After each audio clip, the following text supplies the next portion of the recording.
Hey everyone, Helen here, your emotion code and body code certified practitioner, coming to you from the Inside Out Institute.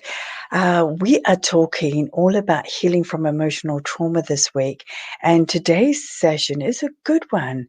We're talking all about self-regulation, really sort of taking ownership of our emotions and learning to regulate them rather than letting them take over and, take control of the situation.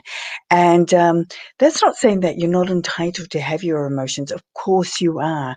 But what we want to do is to be really, really careful about reacting. We want to regulate what we're feeling rather than impulsively doing something. Because, when you have impulsive behavior, that can get you into all sorts of strife. You say things that you don't mean, and to the other extreme, you may even go out and buy a car or something that you simply can't afford just because you're reactive and, you want to make yourself feel better. So you go out and do something that you shouldn't be doing. So it's really good just to be really, really mindful of that. And the key to it is not to allow yourself to be offended. Now, I know you're going to say, "Oh, easier said than done."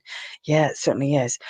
But what you need to do is just really stop for a moment and really say, gosh, why am I feeling like that?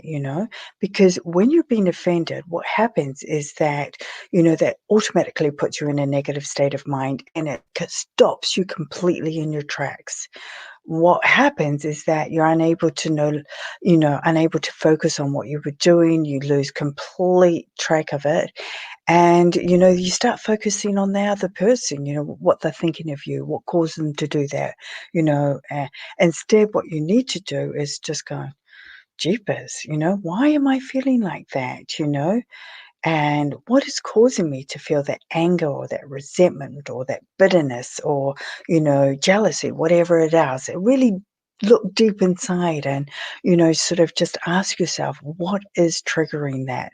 Because more often than not, it's not what the other person said. It's something deep within you that's responding and reacting to what that person has said. So you need to take ownership and control of it.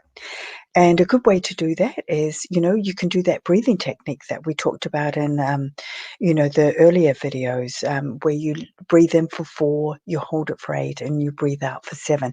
Do that 3 times, and you can guarantee that it will automatically just lower you down.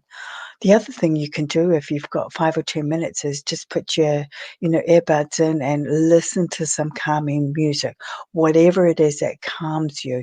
It could be a sound bowl medication, which is meditation, not medication, meditation, which is just awesome for relaxing you. Or it could be a favorite piece of music that just chills you out, takes you into a really good, happy place. The other thing to do is, take 5 minutes, take time out, walk outside, take your shoes off, feel nature, walk in the grass, reconnect, ground yourself, breathe in that fresh air if you've got some around you. I mean, not always easy if you're working in an office block and that, but, even just walking outside can be really hugely beneficial, allows you just that space to think and process, which is really, really important. So it's all about chilling, not worrying about what the other person is thinking, and just taking ownership of what you are thinking and how you're reacting. So, you can take yourself out of that state of mind. So that's it for today. Great as always to have you tuning in, and I look forward to seeing you again with our next and final video in the series. Okay, take care, everyone.